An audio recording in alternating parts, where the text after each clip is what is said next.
So this video is long overdue, but I'm doing a review for the second season of Welcome to Demon School Iruma-kun, or what is it, Marimashite Iruma-kun.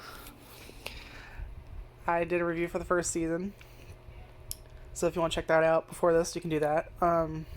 This is probably one of my favorite animes. I love it, and I think it only just gets better as time goes on.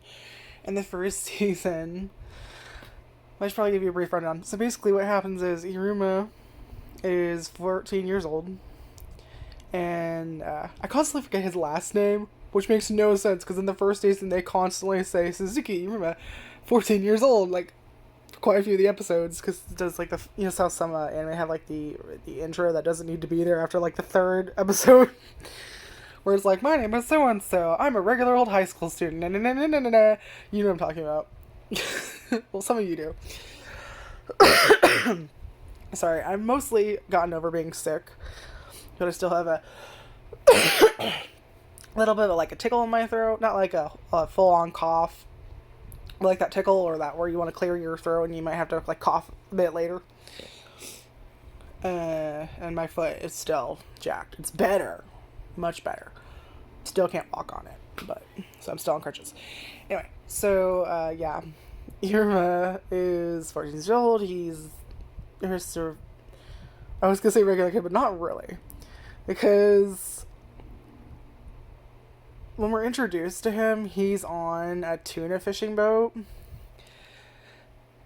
and it's kind of clear the boat is rocking back and forth, and there's this random background character. It's like, was it "Don't let any of the fish fall or your pay will be docked," which makes no fucking sense. That this 14-year-old kid, one, should even have been able to get on the fucking fishing boat.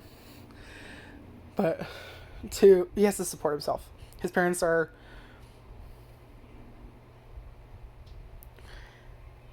We don't know a lot about them, just that they're... Even the like, we have a narrator throughout this series, and he often refers to them as his stupid parents. But they're very selfish, they're very... Like, Iruma has to support himself. Quite clearly, they don't support him at all. He's always working, so he never really got to go to school. He didn't really have any... He had, like, no friends. And people just constantly... Because he's one of those, like, yes people. He's very nice. He always does stuff for people. And it's to the point that, like, he cannot say no. And even... the narrator says that even he's aware of how pathetic he is. And what a pushover he is. Like, Iruma's also aware that this isn't normal. He shouldn't... Anyway, so... He's in a fishing boat, and of course it's a storm, so he's like holding, they're like a wall of like cages with like the fish inside, which it'd be one thing if like maybe one malfunctioned or something and like the thing flew open, but this is like a freezer room with a bunch of like walls on either side lined with like these cages. The fish are inside. There's like a gate or a latch or something holding them in. The room is like holding the thing so it doesn't fall out. These are frozen fucking tuna. Tuna are huge. I don't know if you know this. They're fucking huge.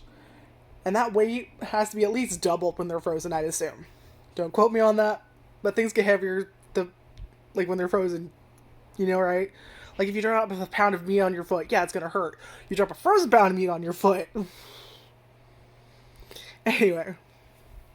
So like I just ate a peanut butter jelly sandwich, and it's like that fucking bread with like the oats on the thing. Like the crust. There you go. I'm like, what's it called again? So I feel like there's something stuck like right between like my lip and my teeth here, and it's like irritating me. I could just be imagining it. Anyway, so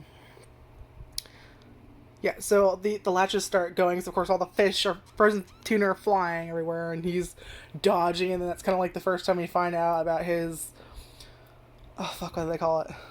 Like the overwhelming crisis evasion ability or something, and it's basically, we have like a small flashback, there's still images of Iruma's dumbass parents putting him in these dangerous situations, like Iruma as a baby being used as bait to catch a large fish, Iruma and then like a fucking bear where his parents are hiding in the fucking bushes, and then I think the only other image I remember, I think there was another one, but I don't remember that one, I remember this one, and there's also like, the cops chasing Iruma, or like FBI, it's like some authoritative thing. I don't know if they're like a police, an inspector, I don't fucking know. It's just some guys in like suits chasing after him down like some dark scenery. I don't remember what the scenery was. And all of a sudden the fish kind of like freezes in midair as it's about to hit him. Sorry, I can't talk.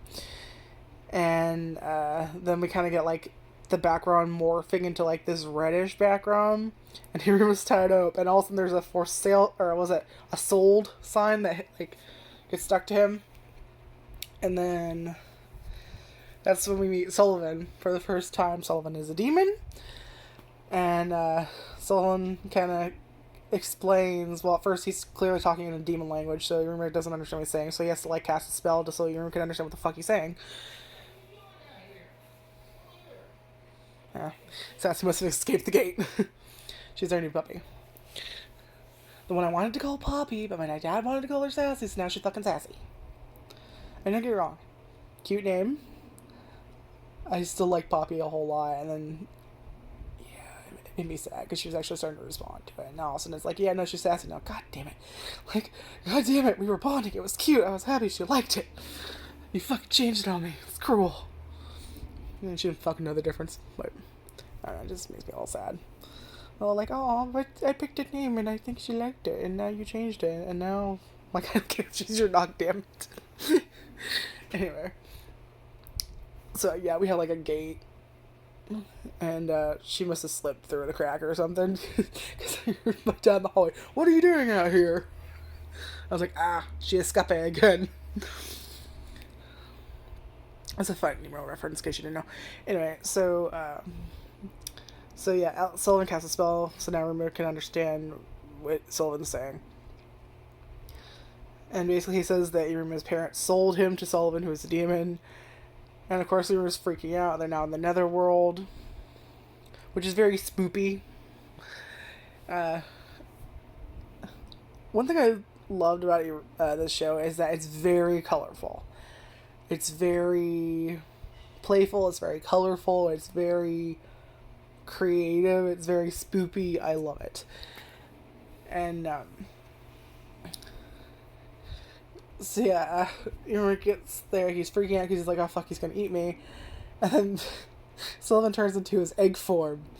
But does he turn into his egg form yet? Anyway, Sullivan kind of has like two forms. I doubt he's actually transforming or anything. It's just like 1 minute he's like regular him, and then like for the most of the show he's like little egg form, and he straight up looks like just a little fucking egg man with horns and a mustache and glasses and like a suit, and I love him. So Sullivan's an older gentleman. I don't know how old this man is, but he's got like gray mustache, no hair, like horns, like I said, like the tiny round glasses, kind of like this. They're all translucent, like no frames or anything on them. I don't know what those ones are called. And he has like one of those mustache covers his mouth type of thing. Fucking Google him. Anyway. And basically the reason he took Iruma was because he wants a grandkid. This also confuses Iruma. Because 1 minute he's kind of tied up, and the next minute he's in this lavish mansion with this demon in front of him. And then he's in like a giant chair with like a bib, and like there's a fucking, what are they called? God damn it, they're in baby rolls. Mobiles. Like a mobile kind of like spinning around above his head. And he's like, "Say what you do to grandson." And of course everyone's like, "What?" Anyway, the reason he wants a grandkid so bad is... Okay, so the first... You find out pretty quickly about... You don't get a whole lot of information about them, but they're 13 crowns. And Sullivan is one of these 13 crowns. The other... There's like the 3 greats of they're the crowns, and they're like the ones most likely to be the next Demon King. Demon King is missing, by the way. I forgot to mention that. And, there's Sullivan, Lady Levy, and then Bael. I'm probably fucking up that pronunciation. But those 3, and all of them just want to sit around bragging about their grandchildren. None of them are interested in being the Demon King. They don't give a shit. Meanwhile, the other members are kind of like, I think Lady Levy should be. I think Sullivan's the most the best fit to be the Demon King. I think Bael is most. So they're like all kind of like we should do, and then like these three greats are just up there on like the top floor of this fucking tower, is like showing off their grandkids, like pictures of the grandkids. Look at my grandkids! Look at his little hands! Now mine's the most amazing because of all of his achievements. And then someone's just like, haha, bitches! I got grandkid now. They're like, what the fuck are you talking about? You don't even have kids. How the fuck did you do that? He's like, just a little life hack. Kidnapping to do no comment. I love him. Sullivan is very obnoxious, inconsiderate, loud. Like, kind of think his parents in a sense. In a sense, he quite clearly is very selfish, but he actually does care about Iruma. He actually is. I don't know how to describe it. Like, we don't get a lot about Iruma's parents. We don't even get to see their fucking faces. Like, we see like an outline of them, their hair, and we hear their voices because he has like a flashback or something where he's like, "Hey, Iruma, will you help us move these boxes?" I was like, okay, that's not so bad if he's helping with like smaller boxes or something that like a kid could lift. But it's like a huge stack of boxes. Obviously, it's talking about the entire fucking thing. Will you clean the bathroom? I'm like, again, I can understand them helping you with certain things. Like, hey, can you hand me that? Hey, would you mind putting that in the trash can or something? Like little things that kids could do to help you and teach them how to clean. Not making them clean the entire fucking bathroom with dangerous fucking chemicals that no kid should be near, let alone an adult that's not paying attention. So, there's that. Anyway. So yeah, basically, Iruma ends up kind of saying yes, signing this contract, becoming his grandkid, and Sullivan spoils him. He goes to Babel's, which is this demon school. He meets, Clara and Asmodeus Alice, or Azkin, who kind of, like, is the top student of the first years or whatever. And, Iruma gets to go to the school, and those become his friends, and watch first season. Anyway, so the first season, it's more of, like, kind of Iruma getting used to what's going on, and him meeting the misfit class. The misfit class is what you would assume they're the demons that, By the way, in this universe, humans supposedly don't exist, so Iruma constantly has to hide his presence with, like, this perfume. And, yeah, so there's like magic here. Obviously, Iruma doesn't have magic. Humans are supposedly like non-existent, but we learn later on in the first season that actually a few high-ranking demons do know about humans. And basically, if they find out about him, he'll be eaten, is what he thinks. Later on, we figure out that they don't know what will happen if they find out, but the people that do know are Sullivan, obviously. Then we have Opera, who is, I guess, I looked it up, he's supposedly Sullivan's security demon. He kind of feels more like Iruma's big brother or his mother, to some extent, because he's kind of like, he's the one that keeps Sullivan in check. And he's androgynous, he has, like, red hair and, like, cat ears on his head. And he has, a black cattail, I believe. And he's, like, in a red vest. And basically what he does is it looks like he does everything. We never really get, like, a job description, at least not yet. But we see him, carrying things, driving the car, helping Iruma with homework in the second season, keeping Sullivan, like, in check, making sure he does his work, and protecting Iruma and Sullivan, and making food. Basically, he's kind of like a butler / security demon, is kind of what it feels like. I went on the wiki, and it said he's a security something. So yeah, I guess we'll just call him that. And he's he's one of those stone-faced characters that aren't necessarily expressive, but I still love him. He's hilarious. Especially the dynamic of him, because he really does feel like you have Sullivan, this irresponsible father, like grandpa father figure, and you have Opera, like I said, like the big brother or like the mother grandma figure. That's kind of like, I don't know, he just kind of feels like Iruma's mom sometimes. It cracks me up. I love them. Anyway. And, so yeah, it's Sullivan, Opera, Amory, who's the student council president, her father, who works as demon border control. He's also one of the 13 crowns. And he kind of has a meeting with Iruma and kind of like mentions, but not directly, says, hey, I know you're human. he kind of says, hey, I found a human once, and what happened was we took them in and we erased their memories and we sent them back to the human world. And then later in the second season, we get Balam Sensei. Iruma tells him he's human. Anyway, so yeah, other things you need to know is the first season, it was pretty obvious Amari liked Iruma. In the second season, she actually realizes she is in love with him. And Daddy's not happy about this. And I don't think it's because he disapproves of Iruma. I think he's just one of those helicopter parents. He's like, no, my little girl, no one's gonna take her from me. Like, he's one of those characters. And then, like I said, we have the misfit class. And the first season is kind of like him, like I said, getting used to school and life there, and kind of like accepting it to some extent that this is probably where I'm going to live. I mean, he'll often say countless times that I can't let anyone find out I'm human, otherwise this is going to happen, or I need to get back to the human world. He still doesn't want to be found out by the end of the first season, but he clearly is like, do I want to go back to the human world?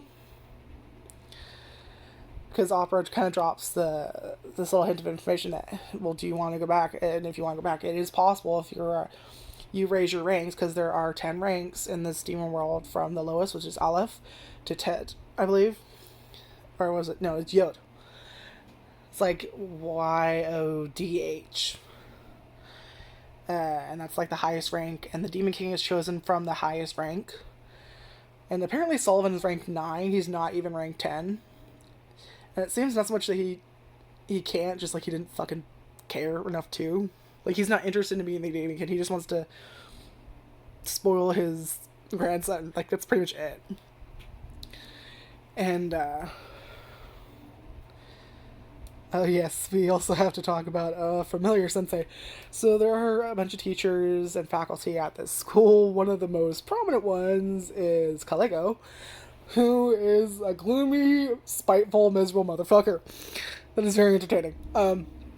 He's not a bad teacher. We learn as the series goes on. He is that asshole teacher that, like, doesn't like the kids, tells you to shut the fuck up, is very mean, will punish you straight away. But you can also tell he definitely takes his job seriously, as you learn in the second season, where he goes to visit them at their homes, that they each have a notebook. And it's not just like, okay, I'm going to meet with them, and like, fuck off, I don't want anything to do with them. Like, you could tell he actually took detailed notes of each student, how they should improve. He actually fucking takes his job seriously. He may not like these kids, but he is a good teacher. We could argue that. He is a good teacher in the sense that he's definitely going to teach them useful things and how to improve, and he's never going to let them, like, skirt by doing half-assed. But at the same time, obviously this is an anime, so he does get quite violent. Several people have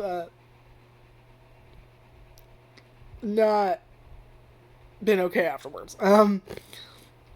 Like, he's that teacher that will drown your ass in books.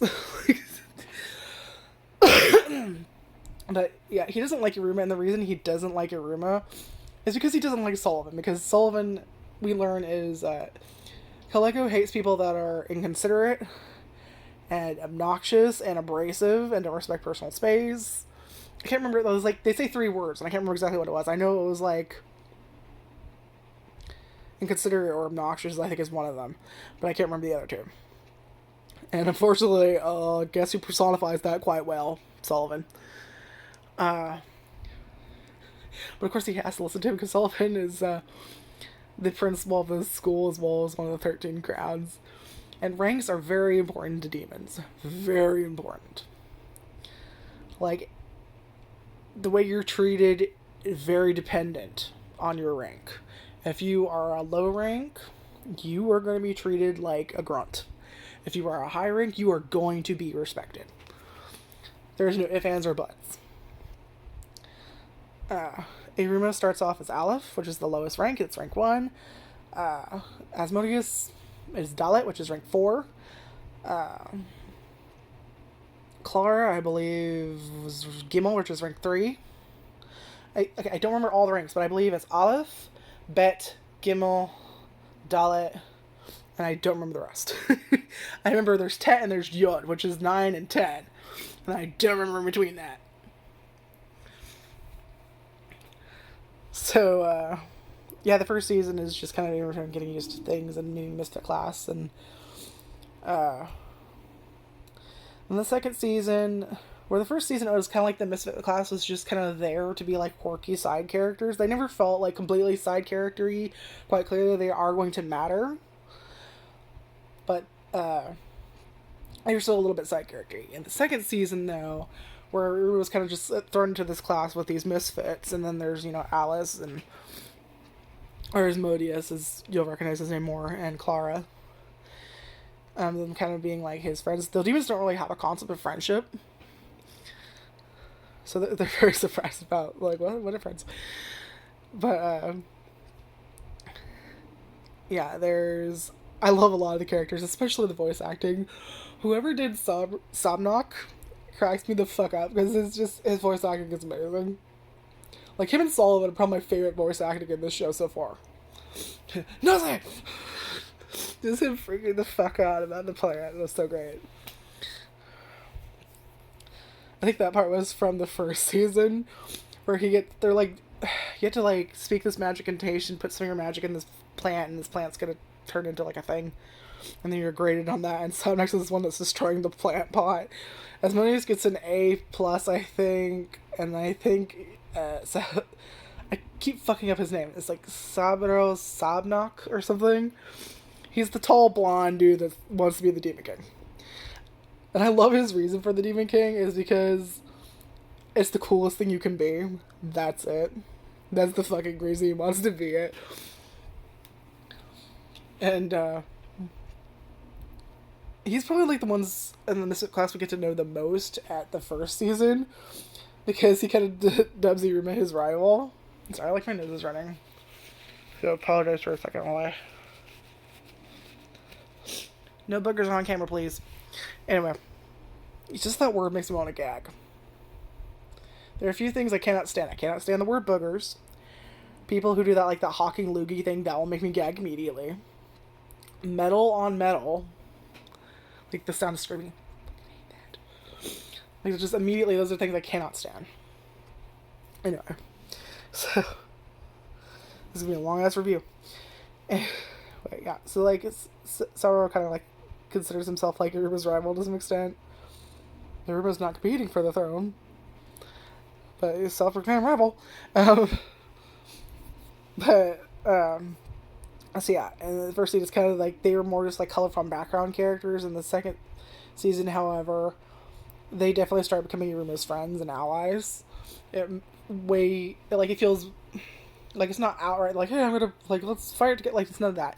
It's like you can feel it a lot more. Like you can definitely tell in the first season they were gonna matter. In the second season it's even more obvious they matter.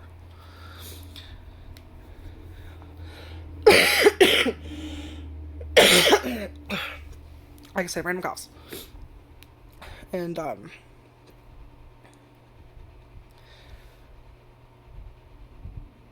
so I'm blank there. We need to get introduced to a bunch of characters. Like I said, we learn about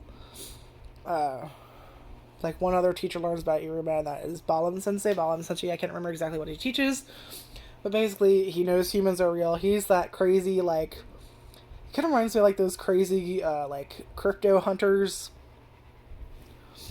and like he believes in humans. He's obsessed with humans. He kind of teaches like I said, I don't remember exactly what it is. I want to say it's like some kind of like how we would have like a cryptozoology course or something, but like humans. It's like imaginary something. I had to actually look up the Wii or something for him. Anyway, Balam Sensei is one of those teachers that scares the Jesus out of everyone. He is very tall. He has long like bird legs. It kind of reminds me of like a harpy in a sense. And he had like really long flowing white hair. He wears like a metal mask that covers here. We find out why. It's because there was an accident. Apparently, he was born with like particularly savage looking fangs, but I guess there was some kind of accident. We aren't told what it is now, at least. Maybe we'll learn later. So like right here, his fangs are like completely exposed. So like it's part of his face is kind of like missing, and like more of his teeth are showing. So in order to not scare people, he wears that mask. He still scares the bejesus out of people. he's very touchy-feely. Like, he's one of those people that, like, he loves small creatures. He loves learning about creatures. So anytime he gets the chance, because they always run away from him, he likes to touch them. That sounds creepy and molesty. It's not. It's very much like, let me pet you. Like the aggressive, like, oh my god, you're doing, let me pet you. Like, you can't see me petting my arm, but I'm like, I'm doing this. Anyway. He's one of those characters I really love. There haven't really been any characters I don't like, except, like, I don't like Bao, for obvious reasons, and I don't... Kiro's getting real fucking creepy. Like, he was already creepy in the first season. For those of you who don't remember, Kiro was the senpai and the magical apparatus battler, which are like these clubs that Iruma joined in the first season. And he and Bao's one of the 13 crowns, are conspiring to destroy Babbles because they want to go back to the old ways of demons, which is like no ranks, none of this fun, happy, fun time shit. They want chaos. They want back to the basics. And Kiro is both extremely masochistic and both extremely sadistic. Like, I feel like there's definitely touches of both there. And so basically he wants to destroy the school. Iruma kind of ends up stopping him, and he becomes very obsessed with Iruma. And it's not like, oh, he's my friend, or, oh, I hate you, I'm going to kill you. It's very much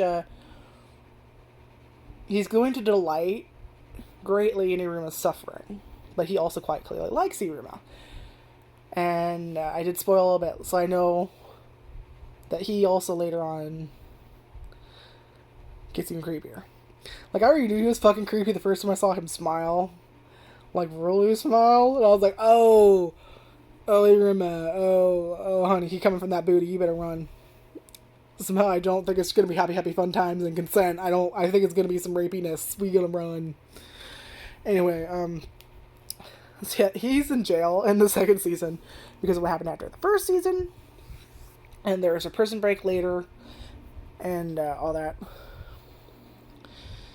And I'm sorry, there's so much to cover and I have so many thoughts, but at the same time I can't put any of those thoughts into words, so this is being a very long-winded review. But anyway, maybe I'll just focus on, like, attempt to focus on one thing at this moment, which is a big part of this second season is we leave off on, like, the last episode of the first season, them hinting that Iruma has a personality change. Like, I get why they do that, but at the same time I fucking hate why they do that, because they don't immediately go into that section. They go into... Actually, I don't remember exactly when it starts, but it's a couple episodes before we get to that actual fucking event, which is annoying. I hate that. I want things in chronological order. It annoys the shit out of me when they're not. Especially in anime. I hate that, where they tease that, like, great, epic thing, and then, like, find out until the fucking end of the show, because you know it's gonna be the last fucking episode. Anything interesting that happens, go through all this boring shit that no one cares about. Thank God I love this show so much, and it's fun. Because otherwise, I'd be a lot angrier at that. There's only one way that's okay with me. Is if it has to do with, like, time skipping or something. Or, like, a flashback or something where it actually fits into the fucking story. And if you do it right, it's not annoying. If you do it wrong, it just feels very clickbaity and I hate it. Ugh! Anyway. It's one of those mildly infuriating things for me.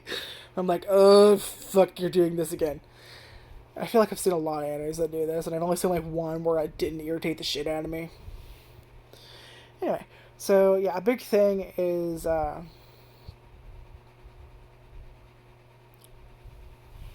them... Well, first of all, there's... Actually, I don't need to tell, it doesn't fucking matter. I can make it matters, but it doesn't matter. But, is, like, Iruma, because the battler shut down, because it was only, like, Kiryu, who was he was a third year, I believe, right? Why am I asking you? It's not like I can hear you answer me back. I believe he's a third year. And, he gets arrested, and then it's just, Iruma, Asmodeus, and Clara, who also decide to join the battler, because they love Iruma, they want to be with him. And, speaking of love, like, does anyone else, like, get the vibes that Asmodeus, like, might like him? Like, I was so curious and it was irritating the shit out of me. So I actually looked it up, and I googled it, and it said there have been hints dropped that it is possible he might have a romantic affection for Iruma. so we don't know if it's for sure or not. Like I said, I've only seen the anime. I haven't read any of the manga. I have seen bits and pieces like of manga pages because Pinterest, and I have no self-control. Because it's like you search for something in Pinterest, and of course you get other recommendations of things, and sometimes those things are fan art, and sometimes those things are probably real pages of the manga. So I know a few things that I shouldn't, and I can't tell if it's just a really good fan drawing or if it's actually part of the manga and I don't want to check, but at the same time I really want to read the manga because I love the show and I want to know what's going on now. Anyway. We're at 30 minutes, Jesus Christ. Cheese and rice. I need to learn to say that more. Anyway, so, is like, yeah. So Iruma joins the student council kind of like temporarily, and Asmodeus ends up joining forcefully, by the way. They were really given an option. So it has to be temporarily closed down because you have to have a certain number, and as well as like a... So they don't mean like the member quota, and then you also have like an upperclassman, which again, since he's in jail, doesn't, so it's closed down temporarily. It's not like they destroyed it or anything. It's just they do activate it later again, but it's still just the three of them. And no, I think they do get the stupid ass dude later on, Chanel, where the fuck his name was. I believe his name was Chanel, actually. Anyway, so Asmodeus, I believe, goes to the new magic battler, and Clara goes to the gaming battler, and Jazz, who's one of the misfits, is in the new magic, and then Clara, who is it? Lead. There we go. Lead. Shaxx Lead, I believe is his name. He's also one of the misfit class. He is also in the gaming battler, and they both kind of get a new respect for Iruma in a sense that, like, oh fuck, he can handle these people, because Asmodeus pretty standoffish towards everyone except Iruma, where he like simps for him. And then there's Clara, who is so high energy and like wants to play all the fucking time, never stop, don't stop until you go to sleep, stop. That they're just like, Jesus Christ, oh fucking god, how can you handle this bitch? They finally like managed to like tire her out, and Lee's just like, I don't know how he handles this. And of course, they're kind of standoffish. Or, Asmodeus, or Azkun, as he's called by Iruma. Or as by Clara. Clara and him do not get along well. Like, there's one of those that get along but don't get along. Where it's constantly just Asmodeus bitching at her, nagging her, and then Clara just being fucking Clara, whose entire family is basically different versions of Clara. With there's we don't know about her dad yet, but we do in the second season learn that she has an older brother. We see him like once, and he's completely different. He's like, anyway, every once in a while there'll be one of us born like this, and he's like respectable, normal, quiet. And like everyone else is just like balls to the wall crazy. Like, even just looking at their house, you're like, I can see their personality. They just spontaneously burst into song. Constantly, it's funny. I don't know how she doesn't annoy me, I really don't. There is a character that's introduced in the second season that does annoy me, however. So he apparently is with the disciplinary committee, I believe. Which, how the fuck did he get in that? How is he in charge of that? How? This man should not be on the team, let alone leading it. He's also constantly bursts in the song, and I'm going to butcher his name, so I apologize. What was it? Romier Renove?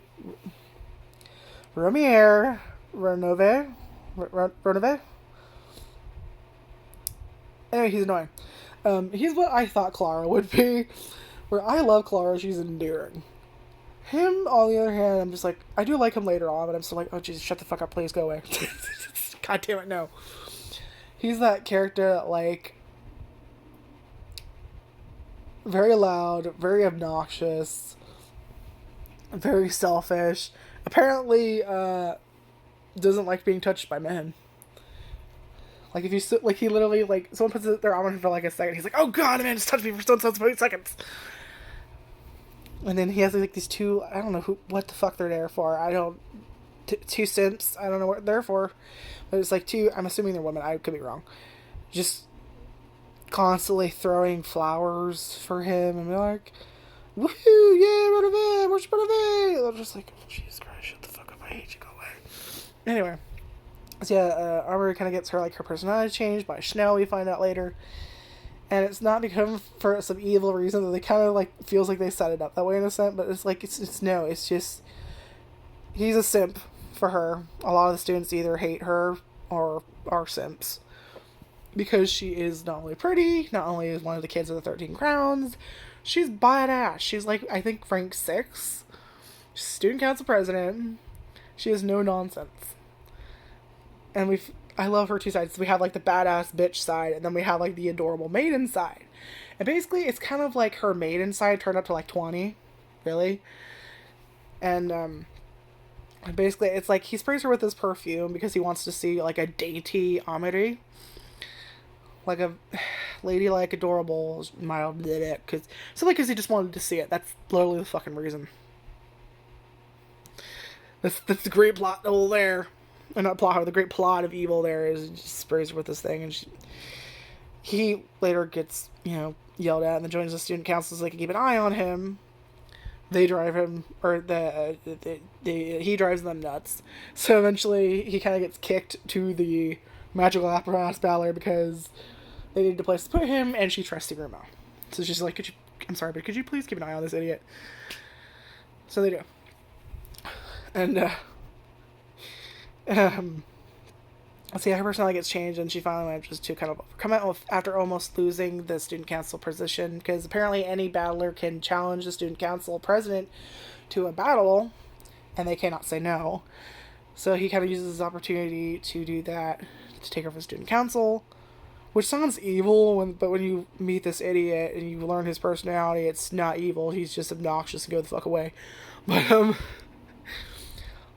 like, you think it's, like, some evil thing, and, he's, like, this horrible... No, he's just fucking annoying. His greatest thing is he's fucking annoying. That's it. That's it. He does come in useful later, which is why I like him later. Still annoying. Still stupid. Doesn't annoy me as much later. Still annoying, though. Anyway. And, his annoyingness actually comes in useful later, which is why he gets passed. Because... a lot of these demons have, like, bloodline abilities. Like, we learn Amiri has one. We see it here. We learn... Well, we already knew about... I believe Asmodeus is just he can use fire. I can't remember. Clara's is... We learned in the first season. It's that she has these pockets. And she can create anything she's seen before with them. Like, she's created a vending machine. She creates snacks, a bunch of toys. Literally anything she sees. Which is why she's not allowed at Cum Store. Like, her and Jazz are on the no list because Jazz's bloodline ability is, like, he's one of the misfits, again, is that I don't know how to describe it. Is he has the ability, I believe his bloodline ability is called Pit, and he has the ability to see valuables on people and the best way to get them, and it actually comes in handy later when they have to, get some signatures. Anyway, so because of the perfume incident and the robbery almost losing the presidency, luckily she wins it and, breaks the thing at the nick of time and, manages to, again, be voted. They had, like, the populist vote between who they want to be, which is, Amiri or Ronove. Romier Ronove. I will never pronounce his goddamn name correctly.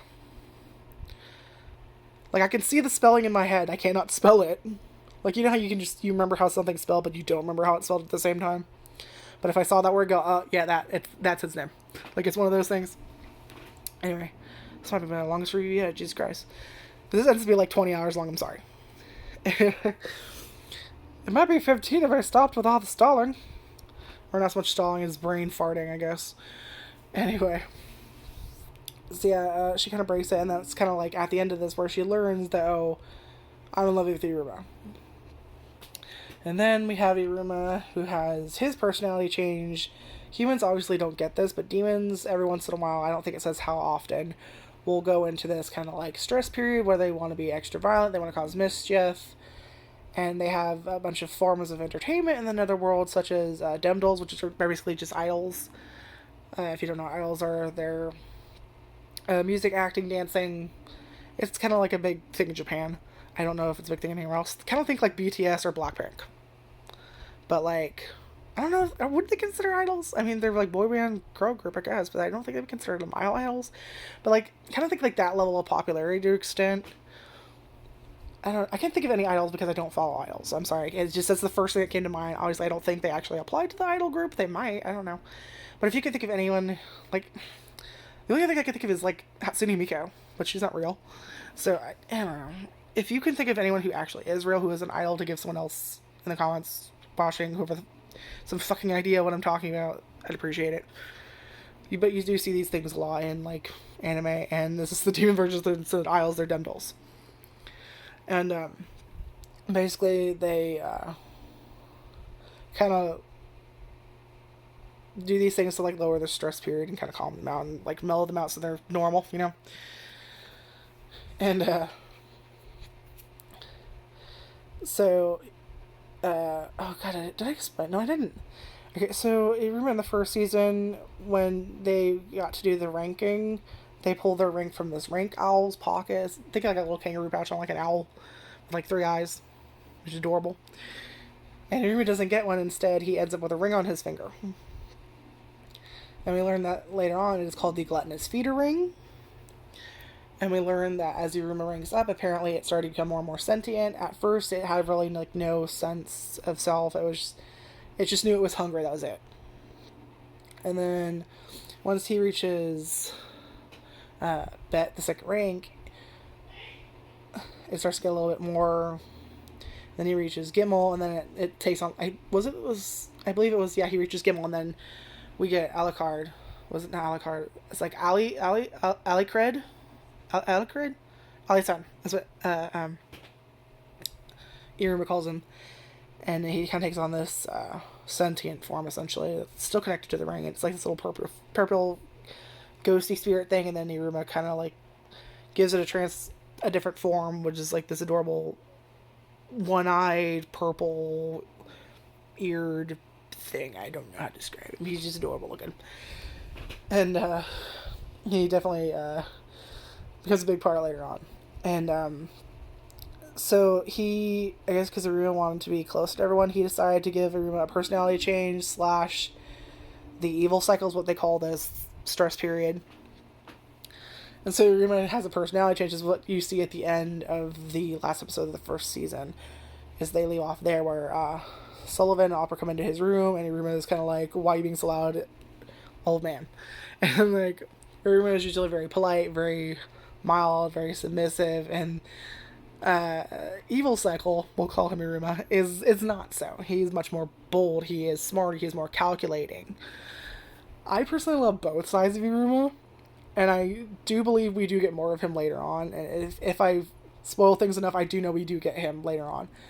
We do get another evil Iruma section, I believe, which is awesome because like I said, I love both sides.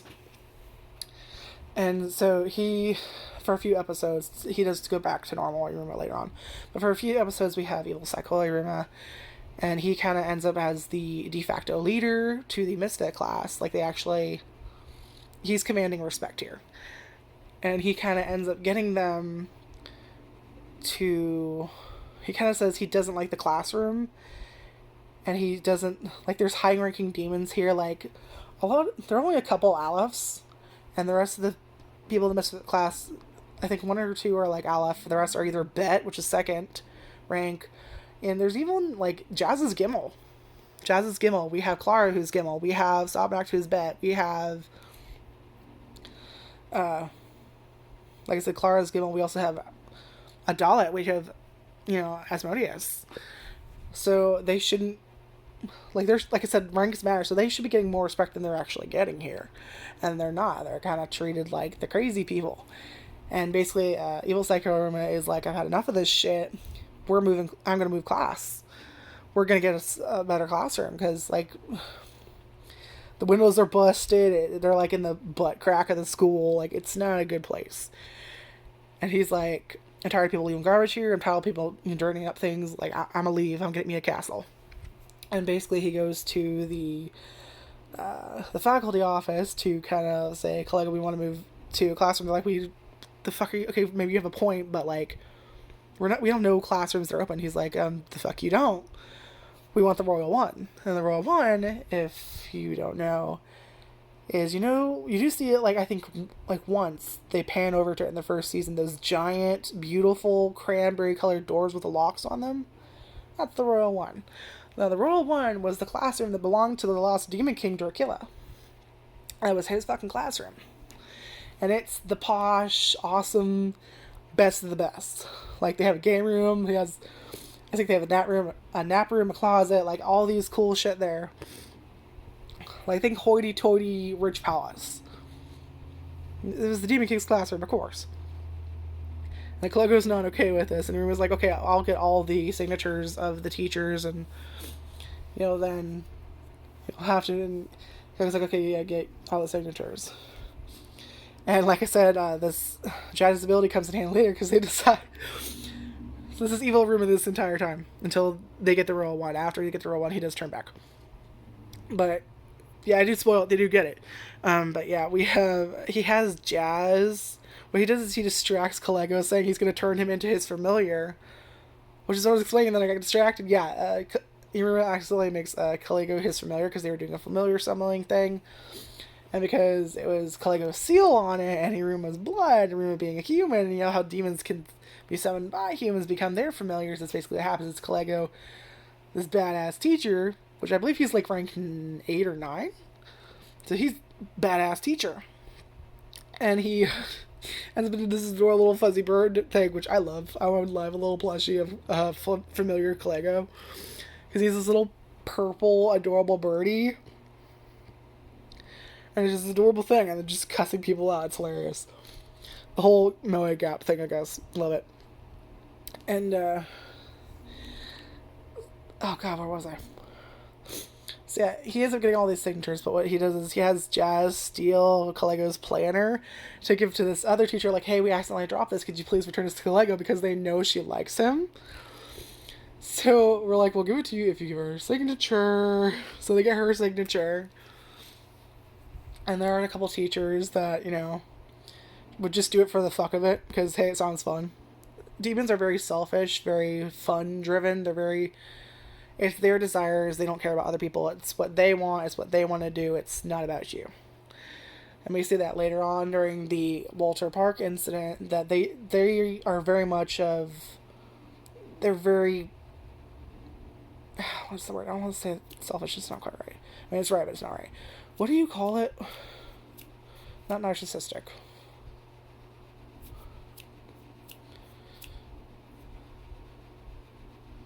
Self-preservation? Is that what I'm thinking? Like that?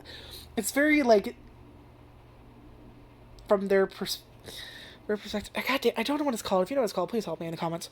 But yeah, it's very, like, they only think about themselves. And fun, and what makes them happy, their desires, that kind of thing. They don't really... They would save themselves over others people. Does that make sense? Like, there's no reason for them to go out of their way to risk themselves for some other demon. Does that make sense? So Iruma, who actually is the complete opposite, is this very selfless person that really wants to help people genuinely, is very out of touch with them. Which is another one of the reasons I think of the whole, you know, we get the email Iruma-kun thing is so you can get closer to them, you know? God damn it. Like, this is running, and I don't want to sniff, but I'm sniffing. Because I don't want, you know, snot running down my nose. But of course, then it's starting to go down to here, which makes me want to clear my throat, which is going to make me cough. It's fucking annoying. God damn it, hold on. I'm sorry. That's what happens when you do a review when you're fucking sick. God, that's annoying. Anyway. So yeah, he doesn't to get the signatures, and then Kalego's like,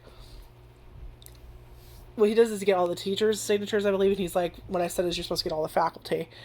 And so they're about to, like, lose their chance to get the Royal One, and all these... Well, before that is when they're getting the... God damn it, I forgot to explain it. Where they had, like, the misfit class getting the signatures. You actually get to see more of them, and, like Shax challenges this other teacher. I believe he teaches, like, astrology or something. I don't know. He's always, like, with some kind of fucking planet and globe and shit. I don't know. Challenges him to a game. And him and Elizabetta, who was another one in the misfit class. So Shax and Elizabetta kind of challenge him to a game. Shax is playing him. Elizabetta's kind of helping in the background. And Shax has the ability to steal your senses and have your senses become his. So if he steals your eyesight, his eyes turn black, but your eyesight disappears temporarily. So he's using that, and then the teacher's ability was like happy lucky or something. So something always, it's like, think of like really lucky, like everything goes in his favor. But then so we have Shax kind of like stealing his sight while they're playing this game that Clara made, which is the dumbest thing ever. So of course you know this game is fucking chaos. I think they said it's like 100 and like 600 some, like what was it, 1,600 something pieces. So like, Clara made the game. That's all you need to know to explain everything about that game. And then basically Elizabeth is her bloodline ability is, which I guess is like their family ability or something. I don't know how to explain it. It's just what I'm assuming. They like to go into it, but they don't go into it. Does that make sense? And hers is something about favoritism or something, where people always give her preferential treatment. So where the teacher's is luck-based, hers is very much I guess like her scent or something, or pheromones or whatever, somehow effective. So he starts playing into her favor. So he like loses on purpose. Like her ability makes it so he purposely loses the game. Does that make sense? He doesn't realize later on, like, oh fuck, she wasn't just there to cheer you on. This isn't your girlfriend to cheer you on or something. This is like he just kind of assumed, oh, your girlfriend could, just yeah. So he realizes, oh, that's why. And then he gets his permission slip. And then there's Sobnuk, who in the first season kind of beat up a teacher. And it's not because he's a bad kid. It's just, he wants to be a Demon King. Obviously, demons are very strength-based. So this dumbass thought if he beat the teacher, like, it would be a step up to his Demon King thing. Like, it wasn't him trying to be violent or an asshole or horrible or anything. Like, he's just dumb. Like, he's dumb, but he's not dumb, is what we find out later on. Like, he's doing okay in school is the hilarious part, but then he's fucking stupid in other places. I love him. He's one of my favorite characters. Just because he's on screen, he's always entertaining. Always. So whoever did his voice acting just loved it. Anyway. So yeah, he apologizes to that teacher, and that teacher gives his permission. They were supposed to be like the two hardest or something. Because he was pissed off at him for like whacking him. That sounds so off in so many ways. Like he hurt him, and he's the teacher that he knocked out. So he went there and he kind of like, what was it, prostrated himself in front of him? Is that what you call it? And he apologizes and explains why he did it, and that he knows he can't be the Demon King if he's not considerate, if he's not. And he's learned this because of his rival. And so he kind of, the teacher's taken aback by this, because he was ready for another fight, and instead realizes he's very sincere, forgives him, and gives him his stamp, because that's what they're doing. They're collecting their stamps, their signature type of things. And so we see the other misfit class get those signatures. Like Iruma and Jazz teaming up, Shax and Elizabeth teaming up. Kamui even has a fucking usefulness. He has like a second there, but he's useful. And then we have the lion dude, Allocier. How do you spell his name? It's like Alloccer. He's like the smartest in the entire school. Which is, why the fuck is he in the misfit class? Like, he's literally the smartest kid in school. I never see him causing trouble in the show. Why the fuck is he in the misfit class? Why? Is it because he is always talking in fucking weird riddles and shit? Like, why? Like, he's that kid that's always, like, spouting random shit. I don't know what he's spouting half the time, but it's always, like, fucking quotes or something. Well, barren trees bear no fruit. Like, random shit like that. You're just like, fucking okay. Whatever. Is it because you were just tired of that shit? Is that why he was in the misfit class? Someone explain to me why. What are your theories on why? He's barely there, but we see him. He kind of decides. Him and Clara kind of team up temper. Well, I don't know if you could really call it teaming up, because Clara's just there to get the signature. She doesn't do anything to, like, help with this, really. Just be there and be like, can you stamp this? But he was like... it was like one of the teachers was having like a problem with their theory or something, and he's like, they kind of get into like this, hey, we can have this discussion on theories and that kind of stuff if you give us our signature, and she does. And apparently they hang out later too, like they go to a conference together. Like, I doubt it's anything, like, inappropriate. It's, like, definitely, like, these two people are, like, academics that love academics, and they're going to a conference together. It's like that. And, that's kind of what even comes up later. He's the creepy owl dude that's, like, always checking women out. He's the creepiest character in this entire fucking show, other than Kiryu, so far. Because he's our creepy, perverted, obsessed with women character that, like, every anime has to have. Like, he's one of those off-putting characters. So he's not off-putting because he always gets his ass whooped, so it's kind of funny. But, some characters are just nice to see they're getting their ass whooped. I'm sorry. It's cathartic for me. These creepy motherfuckers need to be beat up sometimes. At least in an anime sense. Obviously, there are better ways of handling it in real life, but in anime, let them get their asses whooped, please. If we can't have it in real life, can I at least picture it in, like, my head, please? Thank you. No one's actually getting hurt there. It doesn't count. We can cut things off. That's all I'm saying. It should be okay. Oh god, it really is almost an hour. Shit. So yeah, they win the Royal one after kind of like... Kago's like, no, you have to have all the things, and like...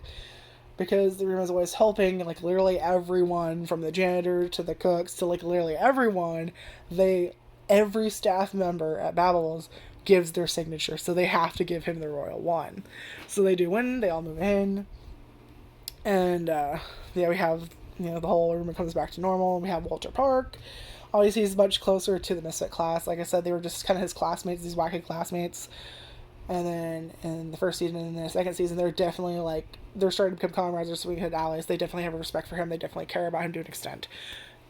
There's a huge chunk of the show is definitely Iruma kind of firmly accepting his, he's going to stay here almost. He doesn't outright say it, but you can definitely tell, like, he loves it here. He loves these people. He's aware that he loves these people. They matter to him. He has a much better life here than he did in the human world with his family.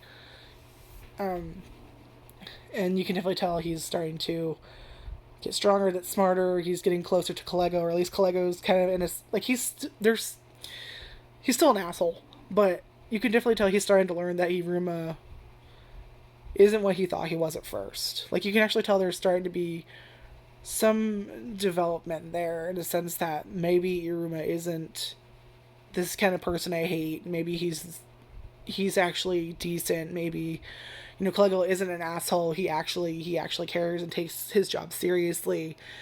And like, you could tell there's starting to be a bond there. I don't know how to explain it, but you can tell it's starting to build, both with his classmates and with you know, Opera and Sullivan, and we're starting to get a better look at the power dynamic in the demon world, the netherworld they call it. I'm sorry, not demon world, netherworld.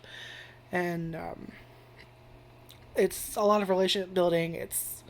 We're getting a little bit more lore, and we're starting to see, like I said, we see more of Kiryu and Baal, and how they wanted to take down Walter Park by destroying it by getting summon beasts. We learn about the Six Fingers, who are these...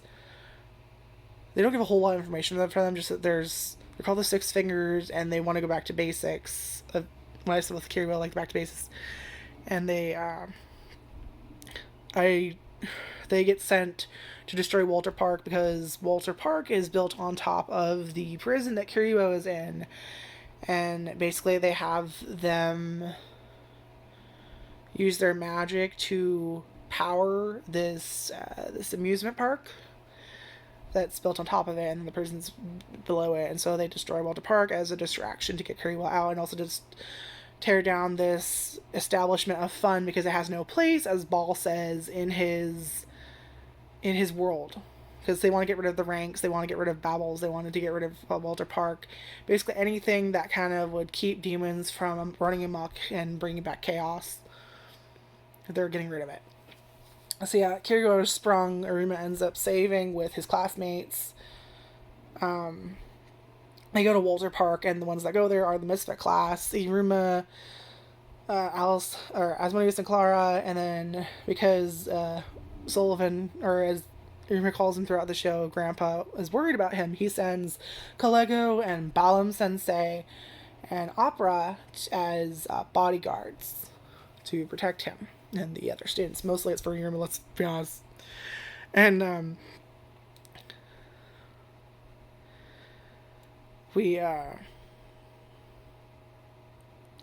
was touching on Balam, something I didn't.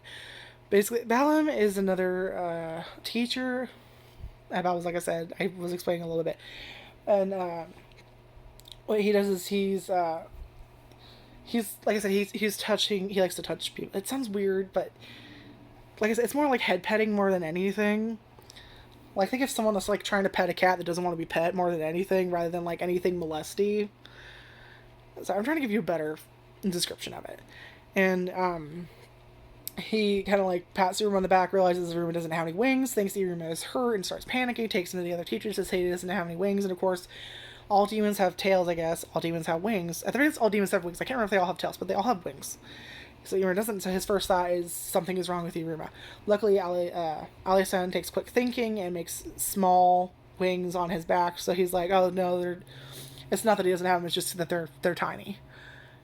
And then he feels bad for kind of putting Iruma through this experience and takes off his mask and shows him, his disfigurement, essentially. And we learn right then and there he's actually a very nice person. Sorry, I'm getting like a scam call. Go away. What the hell did I do? Oh, I pressed a button and things happen. Oh, Jesus. I didn't get abducted by aliens. Jesus Christ. I don't know what. I went to cancel the fucking. It was like the call thing dropped down. I went to hit decline or whatever, and then I tapped the camera on the phone, and then all of a sudden the brightness went to shit. I don't know. Anyway. So, Iruma realizes, he wasn't going to eat him or something like that, and he's actually nice, and he kind of accidentally blurts out, hey, I'm human. And of course, Balam freaks out, because he's always been, like, obsessed with humans since he was little. He's one of those people that, like how you would with people who are obsessed with, like, cryptoids or whatever, who come up with theories on, like, how they would live if they were real creatures, and... Sorry, to wipe my nose again.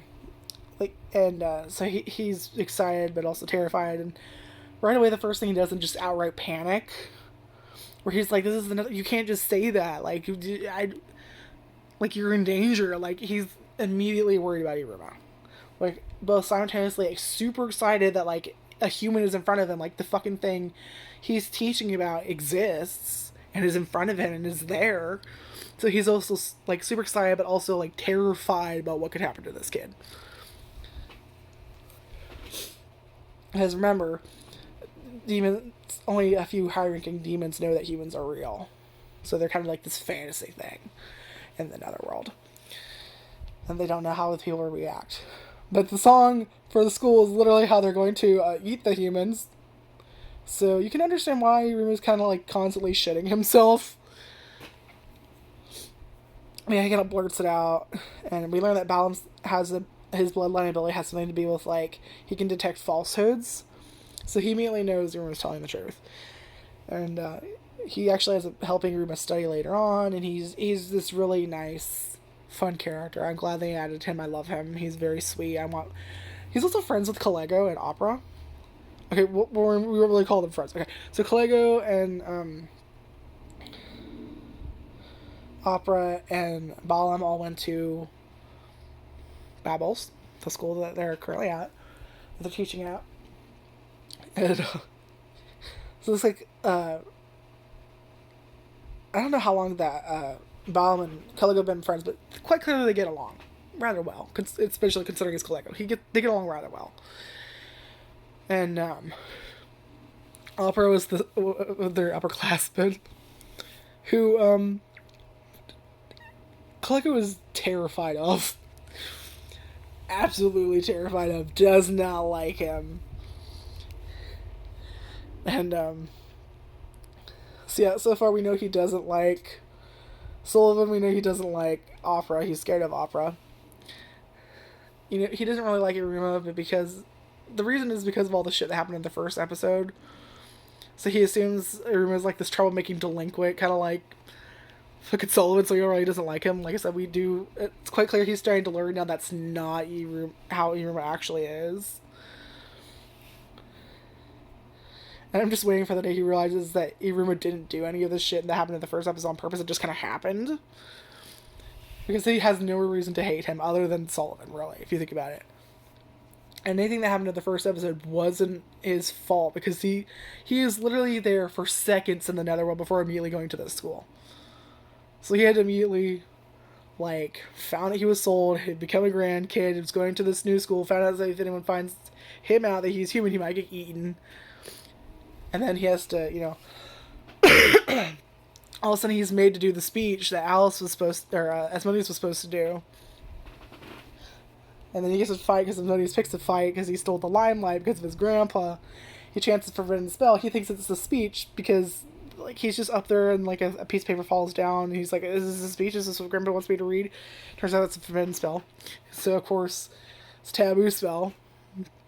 So he gets in trouble for that. So there's all these things that aren't his fault but are his fault, you know what I mean? Like, if Iruma ever does anything wrong, it's usually accidental or somehow involved with someone else setting it up and him just accidentally tripping and falling into the situation. Like, Asmodeus is the one that picks the fight. Iruma doesn't do anything. Gets in trouble for that. Yes, he chanced the Forbidden Spell, but he didn't know about the Forbidden Spell. Like, literally, it's literally been a couple minutes. He's probably been there before going to this fucking school. So there's no way he could have known.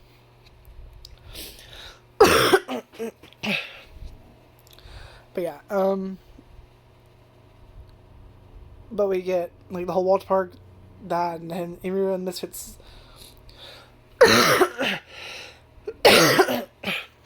saving Walter Park, and then Kiryu getting sprung from prison, and the introduction of the Six Fingers, and them getting to Royal One, which is this new classroom. We get a little bit more information about Dirkilla, and it looks like Sullivan might have been, I want to say, like, maybe he was like an aide or something to him.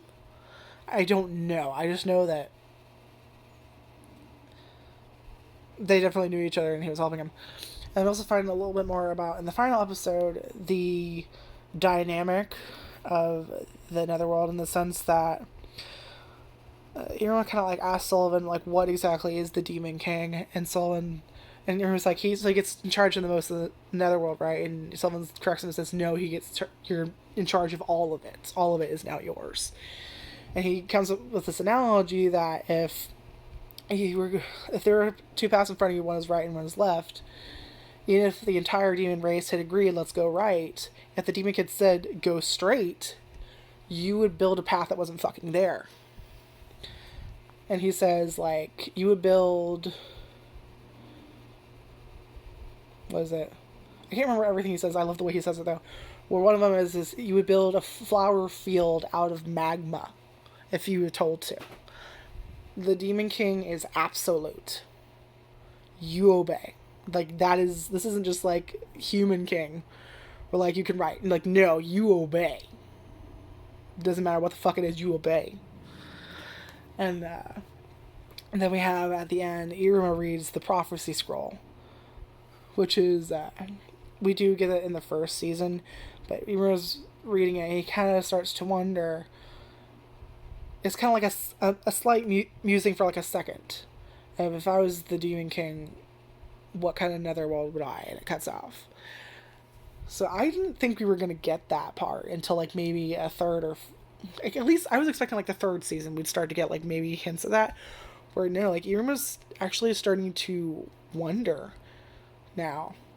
And the way they paused during it was beautiful, because you can actually feel, like, the actual thought, and then the music playing in the background really added to that. Like, it didn't just feel like I wonder. Like, it felt like an actual what if I, like, an actual, like, musing of, like, what would I do? Like, not just some, it was like a random thought, but it didn't just feel like a toss away thought. Like, it felt like there was the building of, like, that tiny first step of him being the Demon King. And it's not really a spoiler, because, you know, goddamn well from the intro in front of every episode of the first season was Iruma in an outfit sitting in this Demon King throne. Like, it's already fed to us that he's probably going to become the Demon King at some point. So to see the kind of, like, that little taste of, like, the first real step of it was really nice. And as you can tell, I love this show so much. I love the first season. I love the second season even more. And I am dying for the third season. I hope they take their time, because this is one of the shows that definitely deserves all the time in the world to be as good as it can be. And I highly recommend it. Both are on Crunchyroll. I believe the first season had 23 episodes. I just looked. And then the second season has 21 episodes. Both are on Crunchyroll. I believe there are a couple different language versions. Obviously, I watched the original, which is subtitles, which is... it'll just say the name of the show. Whereas if it's like the English dub, it'll say English dub, or French dub, or German dub, or Portuguese dub, or Spanish dub, or whatever the fuck it is. Those are the languages I've seen. I don't know if they have that, but I've noticed on whenever they do a dub of a show I've watched, that they do seem to have either French, or German, or Spanish, or French, or Portuguese. Not all the time will they have these languages, but those are just the ones I've noticed. I haven't obviously watched those ones. I just noticed that sometimes those are the options I've seen so far of different languages. So if you speak that instead, maybe look and see if they have that of this, whatever your language is. But I love this show so much. Again, we have a super fun ending song and opening song that fits the show well. Again, it's super colorful, and the music is great, and the characters are fun, and it's just... I love the balance of just fun adorableness with Iruma and crazy times, but then there's also... like, one of my favorite moments at Walter Park is when Iruma looks around and sees everything's destroyed, and he realizes that the feeling he's feeling is actually anger. He's mad that they destroyed this park. He's mad that no one... like, there's this kid that's, like, under... like, honestly, like, by rubble, under rubble. And all the demons, of course, because they're very... again, I don't remember the word. But they're very self-focused. So it's their priority is to get out, not help that kid that needs help. So Iruma instead goes and helps that kid. And saves these kids, brings them back, and then they become heroes, this misfit class in Iruma. And of course, Sullivan, being Sullivan, wanted to brag about his grandkid in an interview, so now they fucking know about him. So now it's just the entire school and Sullivan simping over Iruma, and now it's also... it's gone live. There's more attention on Iruma, and of course Iruma throughout the entire show doesn't want attention because he doesn't want to be found out, and he doesn't want to die. So... It's fun. If you love the first season, you're definitely going to love the second season. If you don't, I'd be surprised, perfectly honest. We are going to get a third season. It is confirmed. I don't know when we're going to get it, but we do get it leaving off with a message being broadcast to the Royal One, the Misfit class, that all of them have to be Dalit rank, 4th rank, by the end of their first year. That is not normal. That is the graduation point. So, from what I might have misunderstood, but I think what they were saying is, you're rank 4 by the time you graduate from battles. They have to do that in their first fucking year, or they're kicked out of the Royal One. So that is where we left off, is that, and Iruma kind of starting to get little pieces of becoming the Demon King. Or at least getting the thought of what it would be like if I were the Demon King. Even if it's just a simple musing, it doesn't feel that way. It definitely feels like there's an impact because of the music and the way they light things, and just, it's brilliant. Go watch it. I love it. Anyway, I have had enough rambling on. I'm not going to cut any of this. A 10-minute video is annoying enough to edit. I don't want to edit an hour and 14 minutes. Anyway, like, comment, subscribe, check out my other videos. I hope you like this review. Do you have any theories? Please don't spoil anything in the comments, but if you have, like, your theories on what's going to happen, or what you hope is happening, who's your favorite character, who did you find the most annoying, what was your favorite episode, your least favorite episode, just anything you want to talk about related to this show, please put it in the comments, because I'm dying to talk about this with someone, because obviously you can tell by the length of this video, I love this show. Anyway, I'm gonna go bye is what I was trying to say, and then I had to cough. Okay, bye.